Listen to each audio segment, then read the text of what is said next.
الحمدللہ رب العالمین والعاقبۃ للمتقین والصلاة والسلام علی سید الانبیاء والمرسلین والصلاة والسلام علی آباء سید الانبیاء والمرسلین والصلاة والسلام علی امہات سید الانبیاء والمرسلین والصلاة والسلام علی اعمام سید الانبیاء والمرسلین والصلاة والسلام علی اعمام سید الانبیاء والمرسلین لا سیما افضل البشر بعد الانبیاء بالقول الغالب خیر الناصرین سیدنا ابو طالب علیہ الصلاۃ والسلام وعلی آلہ واصحابہ واہل بیتہ وعطرتہ وعشیرتہ اجمعین اما بعد فاعوذ باللہ من الشیطان الرجیم بسم اللہ الرحمن الرحیم اہدنا الصراط المستقیم صراط الذین انعمت علیہم غیر المغضوب علیہم ولا الضالین آمین۔ بسم اللہ الرحمن الرحیم۔ انا انزلناہ فی لیلۃ مبارکہ صدق اللہ العظیم۔ ان اللہ وملائکتہ یصلون علی النبی یا ایھا الذین آمنوا صلوا علیہ وسلموا تسلیما۔ اللہم صل علی سیدنا مولانا محمد وعلی آل سیدنا مولانا محمد کما صلیت علی ابراہیم وعلی آل ابراہیم انک حمید مجید۔ اللہم بارک علی محمد وعلی آل محمد کما بارکت علی ابراہیم وعلی آل ابراہیم انک حمید مجید۔ الصلاۃ والسلام علیک یا سیدی یا رسول اللہ وعلی آلک واصحابک یا سیدی یا حبیب اللہ۔ الصلاۃ والسلام علیک یا سیدی یا رحمۃ للعالمین وعلی آلک واصحابک یا سیدی یا شفیع المذنبین۔ حمد و صلاۃ کے بعد انتہائی واجب القدر حاضرین و ناظرین، بحمد اللہ تعالی ہماری سلسلہ وار گفتگو محرم الحرام کے عشرے کے حوالے سے جاری اور ساری ہے، اور ہماری گفتگو کا جو عنوان ہے قرآن اور حسین علیہ السلام کی عظمت میں، تو ہم نے گزشتہ گفتگو میں جو آیت کریمہ پڑھی تھی تبیان لکل شیء، قرآن کے سینے میں اتنی وسعت ہے، کائنات کی ہر شے قرآن میں ہے۔ وہدن، یہ قرآن سراپا ہدایت ہے، ورحمتاً، قرآن عین رحمت ہے، وبشریٰ للمسلمین، قرآن بشارت ہے مسلمانوں کے لیے۔ یہ الفاظ تو چار ہیں، لیکن ان الفاظ کے اندر جو معانی کا سمندر سمایا ہوا ہے وہ بہت بلند ہے۔ پہلا حصہ جو ہے وہ کہہ رہا ہے کہ تبیان لکل شیء، آپ پر وہ کتاب نازل فرمائی جس میں ہر شے کا بیان ہے۔ کتنا حجم ہے قرآن کا، اللہ اکبر۔ حضور سید عالم صلی اللہ علیہ وآلہ وسلم کا سینہ اقدس کتنا وسیع ہے جس پر قرآن نازل ہوا۔ اب قرآن خود کہتا ہے ولا رطب ولا یابس الا فی کتاب مبین، کائنات کی کوئی خشک اور تر چیز ایسی نہیں جو کتاب مبین میں نہیں، یعنی چیز وہی ہے جو قرآن میں ہے، جو قرآن میں نہیں وہ کہیں نہیں۔ ما فرطنا الا فی کتاب مبین، ہم نے اس چیز کو وجود ہی نہیں بخشا جو قرآن میں نہیں ہے۔ پھر فرمایا ولا اصغر من ذلک ولا اکبر الا فی کتاب مبین، ہر چھوٹی سی چھوٹی عظمت اور بڑی سے بڑی حقیقت جو اس کو ہم نے سمیٹا اور قرآن میں رکھ دیا۔ پھر فرمایا وما من غائبۃ فی السماء والارض الا فی کتاب مبین، یہ تو عالم شہادت کے تصورات تھے، عالم غیب کے کچھ حقائق ہیں جہاں تک نہ انسان کا شعور جاتا ہے، نہ نظر نہ فکر، اور نہ کوئی ایسے حواس جو ہیں جو اس کا ادراک کر پائیں۔ تو ان کائناتوں کے اندر بھی غیب کی حرمتوں میں جتنے بھی خزانے چھپے ہوئے تھے، اللہ نے ان خزانوں کو بھی اٹھایا اور قرآن میں رکھ دیا۔ اللہ اکبر۔ بڑی عجیب بات ہے کہ عالم شہادت کے تصورات ہوں، معاملات ہوں، حقائق ہوں، یا عالم غیب کی حقیقتیں ہوں، وہ سب کچھ اٹھایا، کیونکہ لفظ ما جو ہے یہ عموم پر دلالت کرتا ہے۔ کوئی فرد غیب ایسا نہیں جو قرآن میں نہیں ہے۔ اللہ اکبر۔ تو جب ہر عالم غیب کی ساری حقیقتیں، عالم شہادت کے سارے حقائق، یہ سب اٹھا کر اللہ نے قرآن میں رکھ دیے ہیں، اور فرمایا نزلہ علی قلبک، ہم نے یہ سارا قرآن سینہ محمد میں رکھ دیا ہے۔ کیا وسعت ہے سینہ محمد صلی اللہ علیہ وآلہ وسلم کی، اور قربان جائیں کتنی وسعتیں تھیں قرآن کی، علمی کتنی وسعتیں تھیں اس کی، اخلاقی، مادی، غیر مادی، روحانی، سارے حقائق غیب اور شہادت کی ساری حقیقتیں جمع کر کے قرآن میں سمیٹیں اور قرآن کو سمیٹ کر سینہ محمد میں رکھا۔ سلام ہو، صلاۃ ہو اس ذات محمد صلی اللہ علیہ وسلم پر کہ جس نے سارے قرآن کو حسین کے ساتھ جوڑ دیا ہے۔ یہ ہے حسین، شیعہ سنی والا حسین نہیں، نبی والا حسین یہ ہے۔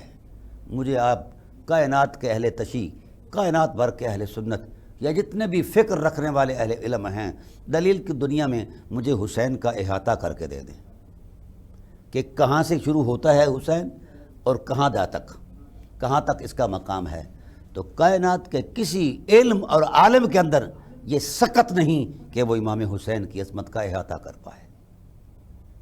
ہر ایک شخص نے تاریخی تصورات میں اپنے محدود زاویہ نظر سے، محدود علم کی تراش خراش سے جائزہ پیش کیا ہے اور وہی لکیر کھینچ دی ہے کہ حسین اتنے ہیں۔ توبہ کرے یہ امت، یہ جرم ہے، یہ خدائے ذوالجلال کی نصوص کے ساتھ یہ تحریف ہے مانوی کہ جن کو خدائے ذوالجلال نے یہ مقام دے دیا ہو ان کے لیے تعینات اور تصورات ہم حجرہ ساز دین میں قائم کریں، یہ نہیں ہو سکتا، اس کا کوئی وجود نہیں۔ میں ایک چھوٹا سا پیمانہ آپ کو پیش کرتا ہوں اس تصور میں۔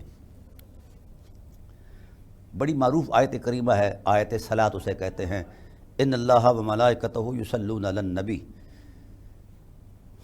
اللہ اس کے فرشتے نبی پر درود بھیجتے ہیں۔ ایمان والو تم بھی درود بھیجو اور سلام بھیجو۔ اصحاب رسول علیہم الرضوان نے اس بات پر بارگاہ رسالت میں عرض کی، یا رسول اللہ سلام کا طریقہ تو ہمیں معلوم ہے، علمنا الصلاۃ، ہمیں صلاۃ سکھائیے۔ اللہ اکبر، یہ کیا خوبصورت ذوق ہے۔ یعنی وہ عرب تھے، ان میں بڑے بڑے فقیہ صحابہ بھی تھے، عبداللہ ابن مسعود بھی تھے، سیدنا ابوبکر صدیق رضی اللہ عنہ بھی تھے، عمر فاروق بھی تھے، بڑے بڑے جلیل القدر صحابہ جن پر علم ناز کرتا ہے، ابی بن کعب بھی تھے، بڑے بڑے اکابر صحابہ موجود تھے۔ تو یہ عربی زبان میں صلاۃ آیا ہے، کسی اور بھی زبان میں تو نہیں آیا، تو ان کو اہل زبان ہونے کی نسبت سے بات سمجھ آ جانی چاہیے تھی۔ تو اصحاب رسول کی نظر و فکر نے جب غور کیا کہ صلاۃ کا تقدس، معنی، مضمون، مفہوم اور جغرافیائی حرمت جو ہے یہ ہماری شعور سے وراء الورا ہے، اس لیے علمنا الصلاۃ، اے رسول ہمیں صلاۃ سکھا دیجیے۔ اللہ اکبر۔ اب رسول اللہ صلی اللہ علیہ وسلم خاموش ہو گئے، کچھ دیر کے لیے رسول اللہ صلی اللہ علیہ وآلہ وسلم خاموش ہو گئے۔ بڑی اہم بات عرض کر رہا ہوں ناظرین کرام، وحی آئی، فاوحی اللہ، اللہ نے وحی فرمائی۔ کیا فرمایا؟ محبوب صحابہ کرام کے سطح شعور اور ان کی فکر کی بلندی، علم کی بصیرت اور ان کے علمی دریا جو ہیں، سمندر جو ہیں، جتنے مرضی پھیل جائیں مگر معنی صلاۃ کا احاطہ نہیں کر سکتے۔ اس لیے انہوں نے آپ کو یہ عرض کی ہے کہ جہاں پناہ عالم علمنا الصلاۃ، ہمیں صلاۃ سکھا دیجئے۔ تو محبوب کائنات کا کوئی علم، کوئی عالم، کوئی فکر، کوئی شعور، کوئی تصور دین صلاۃ کا احاطہ نہیں کر سکتا۔ تو ان سے کہیے قولو اللہم صلی علی محمد، کہ اللہ صلاۃ کی حقیقتوں کو صرف تو جانتا ہے اور تیرا رسول جانتا ہے میرے حبیب۔ قولو اللہم صلی علی محمد، اے اللہ جس طرح تو اپنی شایان شان اپنے محمد پر درود بھیجتا ہے اسی طرح وہ درود بھیج۔ تو اپنی شایان شان، ہم کون ہوتے ہیں؟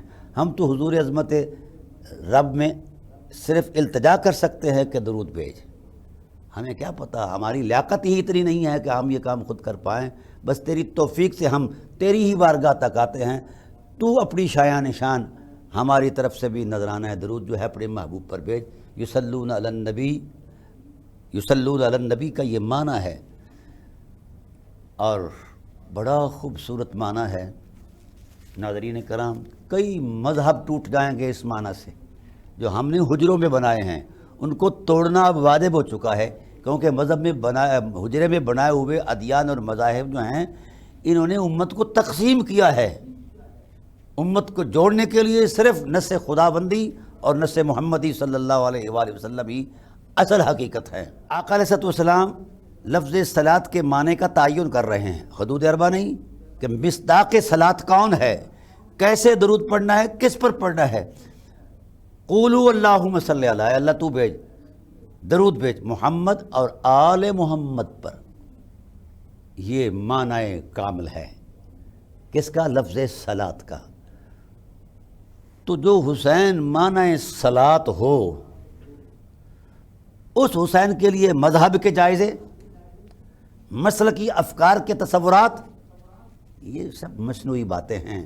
حسین ان مصنوعی باتوں سے بہت بلند ہے، جو وجود نبوت کا حصہ ہے۔ ذات نبوت پر درود، اجزائے وجود نبوت پر بھی درود، محمد وآل محمد۔ اور پھر یہی نہیں رکے، جن راہوں سے حضور اور حسین گزر کر آئے ہیں، ان راہوں کے مقدس پیکروں پر بھی سلام اور صلات۔ کما صلیت علی ابراہیم وعلی آل ابراہیم انک حمید مجید۔ اے اللہ وہ درود بھیج جو ابراہیم پر اور آل ابراہیم پر درود بھیجا کرتا تھا۔ اب میرے خیال میں امت کو مخمصے میں نہیں رہنا چاہیے۔ حضور نے اپنے لیے اور اپنی آل کے لیے اس درود کا انتخاب کیا ہے جو آل ابراہیم اور ابراہیم پر خدا پڑھتا رہا ہے، جس بھی اعتبار سے پڑھتا رہا ہے۔ وَعَلَىٰ آلِ ابراہیم اِنَّكَ حَمِيدٌ مَجِيدٌ۔ یہی تو تیری بزرگی ہے پروردگار عالم، اپنی شایان شان تو درود بھیجتا ہے، اسی شایان شان سے وہی درود ہم پر بھی نازل فرما۔ یہ تھا ایک سادہ سا مفہوم۔ تو یہ اس اعتبار سے حسین معنی قرآن ہے، اور یہ میں خیال کے تصور میں نہیں اتر کر میں نبوی نص پیش کر رہا ہوں۔ نبی کریم صلی اللہ علیہ وسلم کی ذات والا صفات نے حسین کے وجود کو معنی قرآن قرار دیا ہے، اللہ اکبر، اور معنی صلاۃ قرار دیا ہے۔ اب آئیے آگے چلتے ہیں۔ لفظ صلاۃ پر اہل علم نے اب اپنا نقطہ نظر اور تحقیق پیش کی۔ امام بخاری کے استاد ہیں شیخ ابو العالیہ رحمۃ اللہ تعالیٰ علیہ، انہوں نے کہا کہ اے عظم شانہ، نبی کی شان اور عظمت کو بیان کرنا ہے۔ کسی نے کوئی معنی کیا، کسی نے کوئی مفہوم کیا۔ ہمارے امام حنفیوں کے امام ابو حنیفہ رحمۃ اللہ تعالیٰ علیہ نے کہا، سے پوچھا گیا کہ آپ صلاۃ کا معنی کیا کرتے ہیں؟ تو امام صاحب نے فرمایا صلاۃ کا معنی علم اور فہم اور شعور اور عالم کی دسترس سے بہت بلند ہے۔ اس کا معنی لفظ اور معنی سے تعلق ہی نہیں رکھتا ہے، اس کا معنی اللہ تعالیٰ کی القاء سے تعلق رکھتا ہے، وجدان سے تعلق رکھتا ہے بندے کے، اور بندے کے جو قلب و روح پر جو انوار و تجلیات کا ظہور ہوتا ہے اس سے تعلق رکھتا ہے۔ جس شخص کے وجود اور پیکر خاکی کے اندر محمد اور آل محمد کی جتنی محبت زیادہ ہوگی، اتنا ہی اللہ تعالیٰ اس معنی کو اس پر القاء کرے گا۔ اب یہ تھا تصور۔ تو شاگردوں نے کہا کہ بابا جی آپ نے بھی اس پر کوئی غور کیا ہے؟ آپ نے فرمایا میں اسی سمندر میں نے غوطہ لگایا، میں ذرا گہرا چلا گیا، تو مجھے میرے رب نے فرمایا کہ میں ابو حنیفہ صلاۃ کا معنی سیکھنے آئے ہو، تو معنی یہ ہے وَهُوَ الْاِعْتِدَاءُ بِشَانِهِ النَّبِيِّ، اللہ اپنی شایان شان محمد اور آل محمد صلی اللہ علیہ وآلہ وسلم پر اعتنا کرتا ہے، متوجہ رہتا ہے۔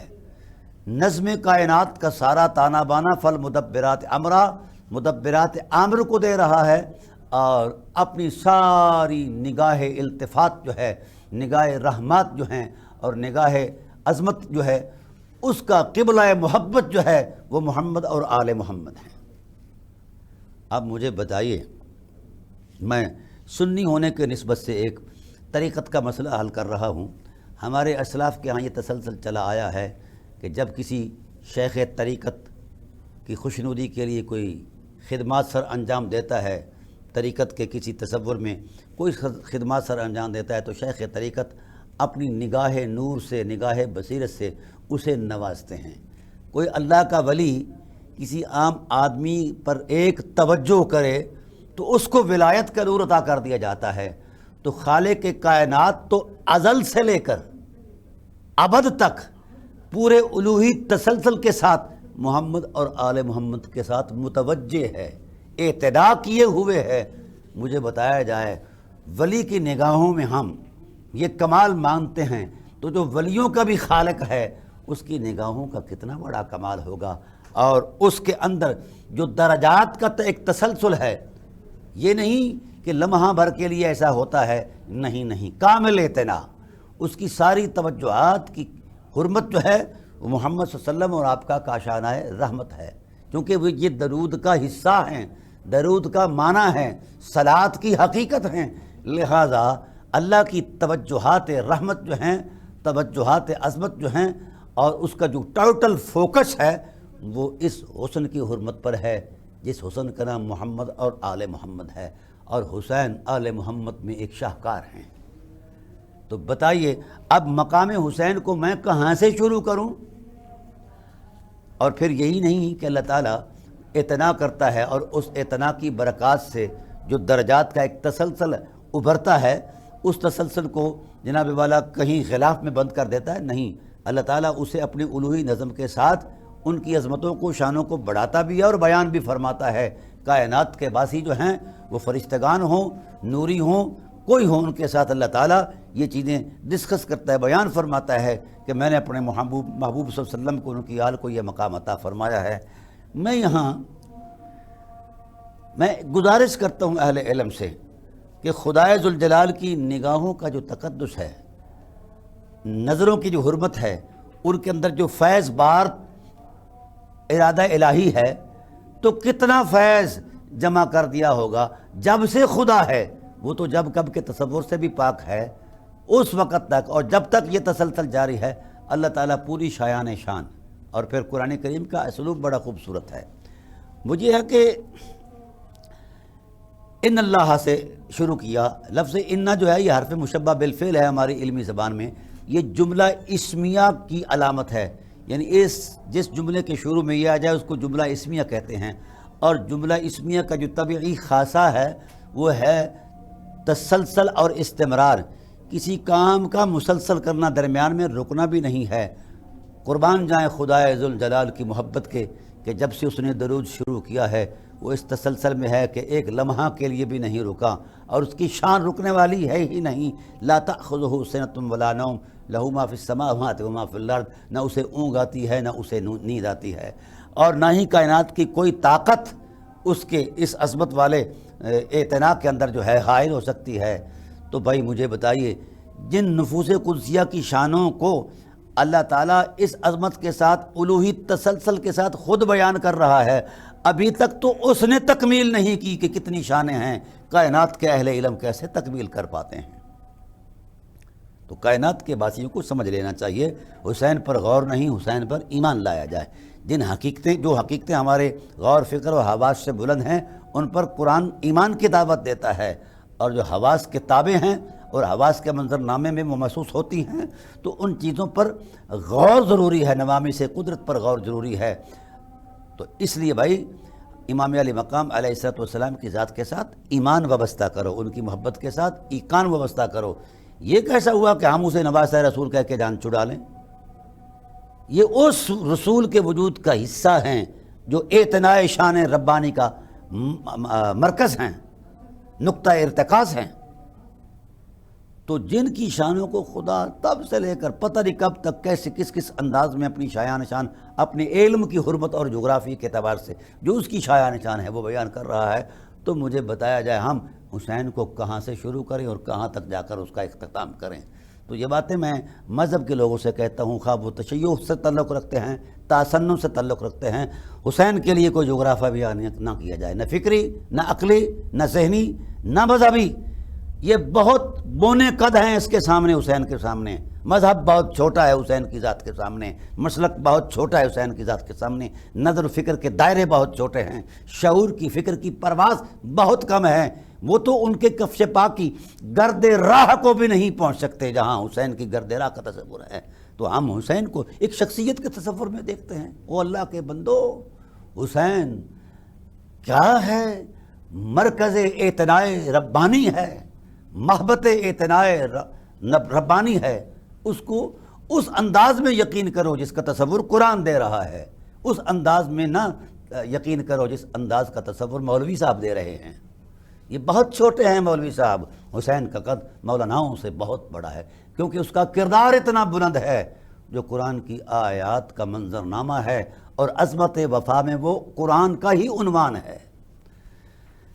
اب نفیس بات اگلی آ رہی کہ یہ جو لفظ ان اللہ ملائکۃ یصلون علی النبی، یہ جو لفظ یصلون علی النبی کا ہے معنی، تو یصلون فعل جملے کی علامت ہے، یا جو ہے علامت مضارع فعل کی علامت ہے، تو اس جملے میں خاص عظمت ہے۔ اس آیت میں ہر آیت اپنی عظمت رکھتی ہے، لیکن اس میں خاص عظمت یہ ہے کہ جس کا تعلق وجود نبوت اور وجود اجزائے نبوت سے ہے، یعنی اہل بیت علیہ نبوت علیہ السلام سے ہے، تو وہ آیت کریمہ دونوں اعتبار رکھتی ہے، وہ جملہ اسمیہ کے تصور میں بھی ہے اور جملہ فعلیہ کی عظمت میں بھی ہے۔ اب فعل کا جو طبی خاصہ ہے وہ ہے تجدد اور تحدث، نئی بات کرنا، نکھری بات کرنا، بلند بات کرنا، یہ ہے اس کا طبی خاصہ۔ اللہ تعالیٰ کی ذات سے کون ایسا ہے جو اس کی ذات جیسی بلند بات کر پائے؟ تو جتنی باتیں خدائے ذوالجلال نے حسین علیہ السلام کی حرمت میں بیان کی ہیں یا کرتا ہے، کون ہے ایسا جو ان کے اس مقام کے تصور کو بھی قائم کر سکے؟ تو لہذا وہ ایسا نہیں کہ کوئی کسی پرانی کہاوت کو یا صرف واقعہ کربلا کو دہرا کر ہی وہ بات کرتا ہوگا، نہیں، واقعہ کربلا سے پہلے بھی حسین کا کوئی تقدس موجود ہے، پیکر رحمت موجود ہے، پیکر عصمت موجود ہے، اس پیکر کا بھی کوئی کردار ہے۔ ہم نے صرف ایک تاریخ کو یاد رکھا ہے، بھائی کربلا حسین سے ہے، حسین کربلا سے نہیں ہے، یہ جملے ذہن میں رکھیں۔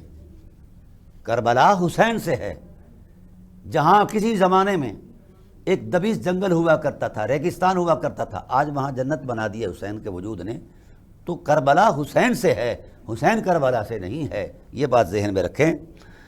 تو بات میں یہ عرض کر رہا تھا کہ اللہ اپنی الوہی تسلسل کے ساتھ اور الوہی علم کی حرمت اور جغرافیے کے ساتھ مقام حسین کو بیان کر رہا ہے۔ کب سے کر رہا ہے؟ جب کب کا تصور بھی نہیں تھا، اور حدیث پاک میں آتا ہے رسول اللہ صلی اللہ علیہ وسلم نے فرمایا کہ میری اہل بیت آدم علیہ السلام کی تخلیق سے بھی کئی ہزار سال پہلے حرم عظمت الہی میں موجود تھے۔ جب یہ اللہ کے حسن کو تکتے اور اس حسن کی رعنائیوں سے سرشار ہوتے تو اللہ کے حسن کی تسبیح بیان کرتے، اس کی سبوحیت بیان کرتے، تو پھر جب یہ بیان کرتے تو ان کے بیان کرنے میں اتنا ذوق اور شوق اور رعنائی عظمت ہوتی کہ فرشتے بھی ان کے ساتھ ہم نوا بن جایا کرتے تھے۔ تو بھائی جن وجودوں کا تصور عظمت جو ہے یہ انسانی تخلیق سے بھی پہلے کوئی حقیقت رکھتا ہے، ہم پھر وہاں کیسے جا پائیں؟ اس تصور میں ہم اس دنیا میں کیسے جا پائیں؟ ہم تو انسان ہیں نا، اور کم علم ہیں، کم ظرف ہیں، ہر کمی ہمارے اندر موجود ہے، تو ہم وہاں جا کر ان کا معاملہ، تو مجھے بتائیے اس عالم امر کے اندر کیا مقام ہوگا حسین کا جس وقت وہ حسن الوہیت کا جلوہ کر کے اللہ کی سبوحیت بیان کرتا ہوگا؟ تو کیا اللہ کے علم میں وہ حقائق نہیں تھے کہ جس کے دین کی ذات پر وفا کرنے والا حسین، سارا کنبہ ذبح کروانے والا حسین، جب اس کو خدا کی نظر اعتناء عظمت کے ساتھ تکتی ہوگی تو خدا ذوالجلال کی محبت میں کتنا جوش آتا ہوگا؟ تو یہ تو وہ ہیں کہ خدا کی یہ تشبیہ کرتے اور خدا ان کا اپنے حرم میں بٹھا کر ان پر درود بھیجتا، اعتناء فرماتا۔ تو بھائی ہمیں اس تصور میں نہ جانا چاہیے جو تصور حجرہ ساز تصور دین کے ساتھ تسلسل قائم کیا گیا ہے کہ میں یہ کہتا ہوں، فلاں یہ کہتا ہے، کیا کچھ کہہ سکتا ہے، کس کی کیا ہمت ہے، کیا حقیقت ہے، کیا حیثیت ہے کہ وہ حسین کے بارے میں کچھ کہے؟ نہیں، حسین کے بارے میں رسول اللہ جو کہہ گئے ہیں وہی حق ہے۔ فرمایا اہدنا الصراط المستقیم، قرآن کہتا ہے نا صراط مستقیم کی طرف آؤ، تو وہ کون ہے؟ مستقیم کیا ہے؟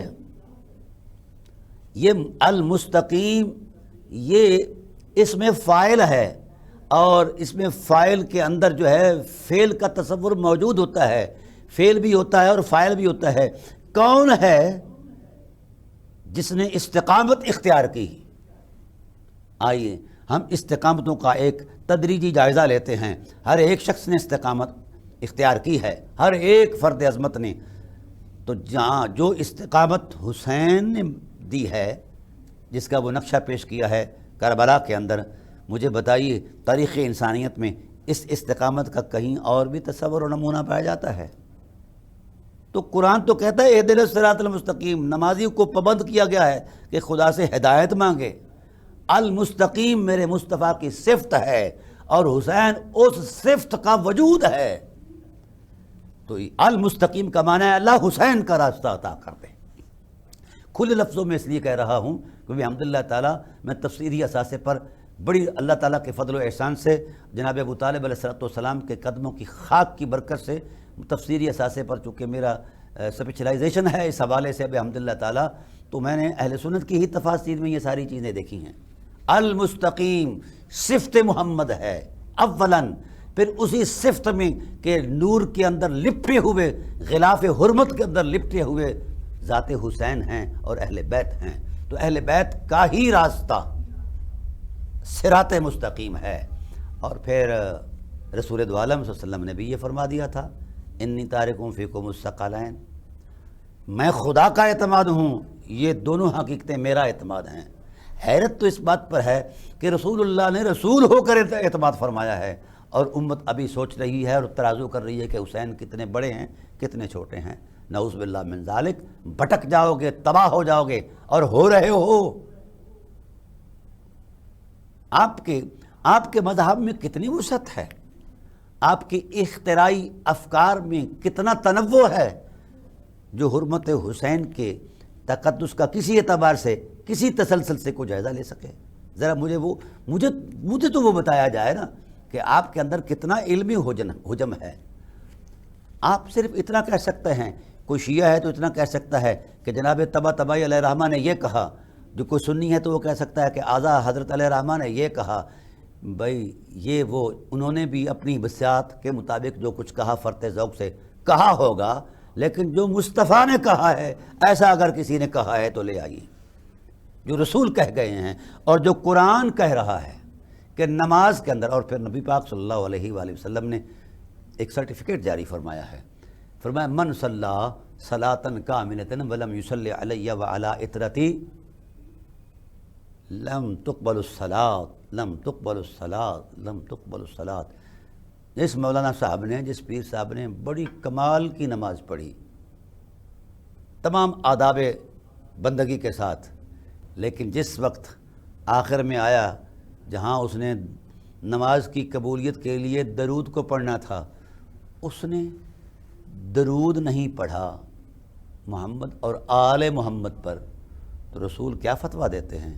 لم تقبل الصلاۃ، اس کی نماز مردود ہے۔ تو جس کے ذکر، جس کی ذات پر صلاۃ پڑھے بغیر نماز مردود ہے، اور اگر کوئی جان بوجھ کر چھوڑتا ہے تو وہ نمازی بھی مردود ہے، کیونکہ رسول اللہ صلی اللہ علیہ وسلم نے فرمایا جو درود پڑھنا بھول گیا وہ خیر کا راستہ بھول گیا، جو درود پڑھنا بھول گیا وہ بھلائی سے دور ہو گیا۔ تو بھلائی کہاں ہے؟ نگاہوں میں، قلب و روح کی پنہائیوں میں، ذوق و شوق کے تصورات میں، اور فطرت کے تمام اعتبارات میں، وجود اور پیکر خاکی کے تمام احساسات میں۔ جب تک حسین نہیں بستا تب تک نہ نماز ہے، نہ نمازی کی کوئی حیثیت ہے، نہ کوئی دین ہے۔ اسی لیے شہنشاہ اجمیر نے کہا تھا دین است حسین، بادشاہ است حسین، بادشاہ است حسین، شاہ است حسین، بادشاہ است حسین، دین است حسین، دین پناہ است حسین۔ یہ دین بھی ہے اور دین پناہ بھی ہے۔ اور پھر یاد رکھو یہ جو کلمہ ہے نا حضرت خواجہ خواجگان خواجہ اجمیر کا، یہ فرط جذبات نہیں، قرآن کی آیت کا ترجمہ ہے۔ دین است حسین، قرآن کریم کے اندر الفاظ آئے ہیں دین کے، کہیں دین سے مراد اسلامی اعمال ہیں اکا دکا جگہ پر، باقی جہاں کہیں بھی آیا ہے دین بطور عقیدہ آیا ہے، یعنی منظر یقین بن کر آیا ہے لفظ دین، جس طرح لکم دینکم ولی دین، قل یا ایھا الکافرون، جب کفار نے کہا کہ آپ کمپرومائز کر لیں کچھ دیر کے لیے، ہماری بتوں کی پوجا کریں اور ہم آپ کے ساتھ، تو مزاج نبوت میں یہ بات بڑی ناگوار گزری کہ اللہ یہ کیسی بیہودہ بات ہے کہ میرے جیسا کسی لمحے کے لیے بت کے سامنے کھڑا ہو۔ تو خدا ذوالجلال کی غیور عظمت نے اعلان فرمایا، محبوب فرما دو قل یا ایھا الکافرون لا اعبد ما تعبدون ولا انتم عابدون ما اعبد ولا انا عابد ما عبدتم ولا انتم عابدون ما اعبد لکم دینکم ولی دین۔ اللہ اکبر۔ اے لوگو، تمہارے لیے تمہارا عقیدہ ہے، میرے لیے میرا عقیدہ ہے۔ تو دین عقیدے کا تصور ہے۔ تو خواجہ خواجگان نے جو یہ ارشاد فرمایا، دین است حسین، عقیدے کی ان اکائیوں میں ایک مضبوط اکائی کا نام حسین ہے۔ جب تک حسین عقیدے کی روشنی نہیں، عقیدہ ہی نہیں ہے، سب جھوٹ ہے، سب جھوٹ ہے۔ بتاؤ تو صحیح، آپ کہاں الگ، مثلا لا الہ الا اللہ محمد رسول اللہ آپ پڑھتے ہیں، تو لا الہ الا اللہ محمد رسول اللہ کے پڑھنے میں جو لطف ہے اس کے مضمون میں وہ قرآن کریم نے بیان کیا۔ الم تر کیف ضرب اللہ مثلا کلمۃ طیبۃ کشجرۃ طیبۃ اصلها ثابت وفرعها فی السماء تؤتی اکلها کل حین باذن ربها ویضرب اللہ الامثال للناس لعلهم یتذکرون۔ اے حبیب، کیا آپ نے دیکھا ہے، الم ترا کیف ضرب اللہ، اللہ نے کس شان سے بیان فرمایا ہے کلمہ طیبہ کے تقدس کو۔ کیف ضرب اللہ مثلا کلمۃ طیبۃ، یہ کلمہ طیب ہے، یہ اتنی اس کے اندر پاکیزگی کی حرمت ہے کہ یہ خود پاک ہے، اور جو اسے پڑھ لیتا ہے عظمت یقین سے اسے بھی پاک کر دیا جاتا ہے۔ اور حضور نے اس بات پر گواہی دی، الاسلام تہدم ما قبلہا، لوگو جس وقت تم کلمہ پڑھ لیتے ہو تو اللہ تمہارے پہلے گناہوں پر رحمت کا قلم پھیر دیتا ہے۔ الم تر کیف ضرب اللہ مثلا کلمۃ طیبہ کشجرۃ طیبہ۔ اللہ اکبر، اللہ اکبر۔ میں انشاءاللہ اسی گفتگو کو اگلی نشست میں بیان کروں گا۔ خدا ذوالجلال کی بارگاہ میں دعا ہے کہ خدا ذوالجلال ہماری اس نیاز مندی کو قبول فرمائے۔ تو چونکہ ٹیلی ویژن کی سکرین پر وقت کا ایک تعین ہوتا ہے، تو وقت گزر چکا ہے، میں انشاءاللہ اگلی نشست میں اس بات کو بیان کروں گا۔ وما علینا الا البلاغ المبین۔